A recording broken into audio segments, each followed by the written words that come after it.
What's up, boys? Today is the last video in the BikeBerry series. So for today we have the BikeBerry Sprocket Adapter and the corresponding sprocket. So let's go ahead, get this stuff installed, and I'll see you at the bike.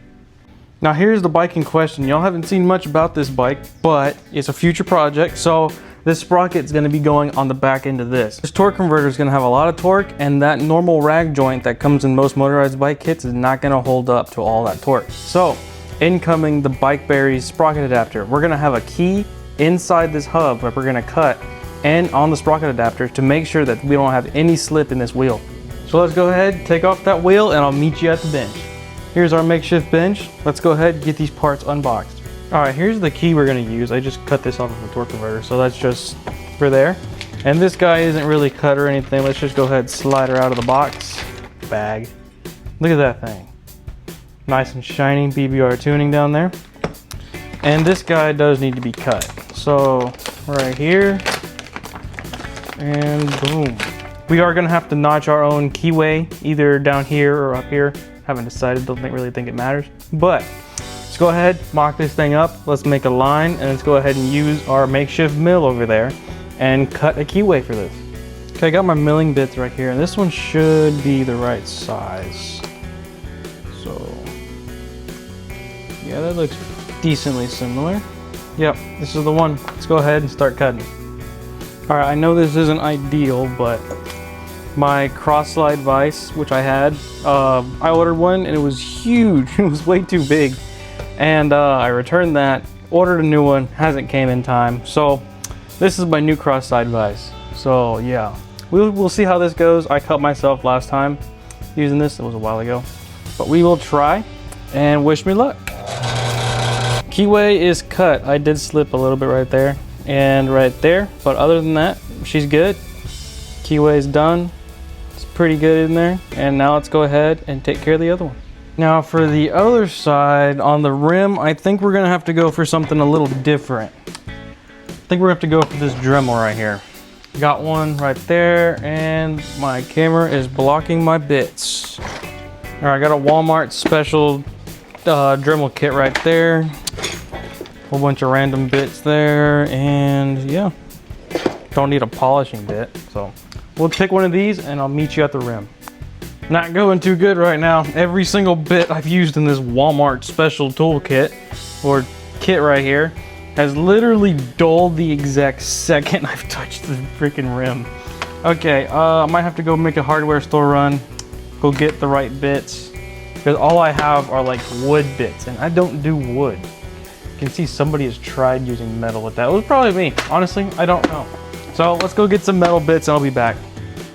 All right, got that done. It's a little wide, mainly because of the paint, but it's good and it fits, and I made sure it fits. So on this, I put a little dab of hot glue just to keep the key in place. Let's go ahead and slide this guy in its spot. Line up that key on the space like that. And let's go ahead and get the other side. Okay, there's that. Now let's get the other side and make sure my bolts don't fall. Okay, got it. Now let's get one of the bolts that they supply and make sure the other one don't fall off the table. And let's put the bolt in there. Got that installed. Went ahead and took off the coaster brake arm. And we're gonna go ahead and put the sprocket on. Let's go ahead and get these bolts right here. Okay, throwing the sprocket on there. Let's go ahead and get these flush mounted bolts right here, and let's go ahead and start screwing it. All right, guys, it's been a minute. I did have to take off the sprocket hub, and I did have to make the keyway a little bit bigger, a little bit upwards, because it was too low to the sprocket. But then again, I can't make it too high because it will hit the coaster brake. So we are kind of trial and error right here to see how high we need it off the rim. So I will meet you once I got it bolted up. All we gotta do is tighten up these 3 bolts right here, and then we're pretty much done. There we go, guys, she's on. Coaster brake clears, everything's good, and yeah, look how clean that thing looks. Brand new rim, brand new sprocket. Let's go look and see how this thing looks on the bike. We got her all installed, she looks good, and I might have to move it back just a tad. I don't know, we gotta see how much spacing we have with this chain right here. Well, that's the beauty about this thing. It's all adjustable. So I will see how much spacing I need with this chain, Also gonna have to adjust my motor mount a little bit and see how that goes. Huge thank you to BikeBerry for sending me all these parts throughout the week. First, we did the exhaust. Second, we did that chain tensioner. And now we have the sprocket adapter. So huge thanks to them for sending me all those parts. Really appreciate it. And remember, if you want a discount on any of these parts that I featured during the week, it is Barrios B5. Get you 5% off any of these parts down here. Even that exhaust, even that chain tensioner, which highly recommend that chain tensioner. That was amazing. And yeah. So that'll be the end of this one. Let me know what y'all think. Yeah, this thing is gonna be absolutely sick once it gets running. So stay tuned for that video.